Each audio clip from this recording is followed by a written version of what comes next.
សហគមន៍រស់នៅដ៏សុខដុមរមនានៅលើផ្ទៃដីជាង100ហិកតាស្ថិតនៅទីតាំងដ៏មានសក្តានុពលខ្ពស់មានទន្លេអមសងខាង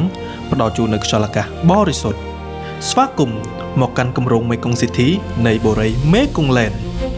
នៅចំចំណុចកណ្ដាលនៃគម្រោងដ៏ប្រណិតនេះគឺ Ocean The Mekong Park 5ហិកតាជា Ocean សម្រាប់ការលំហែកាយ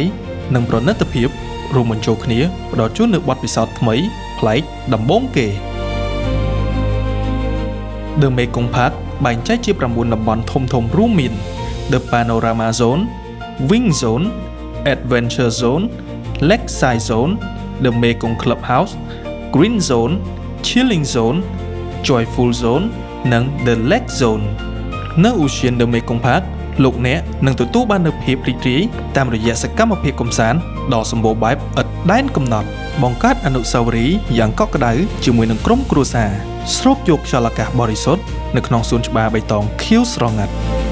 ផ្លាស់ប្ដូរបរិយាកាសមកកាន់បទពិសោធន៍ដ៏រំភើបដូចជាការទទួលទានអាហារដ៏មានឱជារសនៅលើភោជនីយដ្ឋានអណ្ដែតលើទឹកបង្កើតភាពសំព្រេងឥតដែនកំណត់សម្រាប់កូនៗនៅក្នុងសួនកុមារការជិះទូកកាយកម្សាន្តនិងរត់ហាត់ប្រាណតាមសួនច្បារដ៏ស្រស់ស្អាត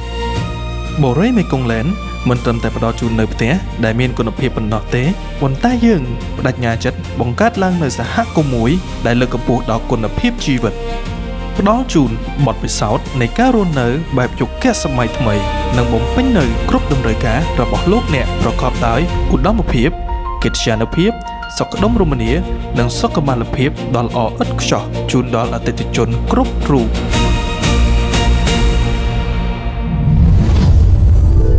បូរីមេគង្គឡែនផ្ដើមជីវិតរីករាយនិងជោគជ័យនៅទីនេះ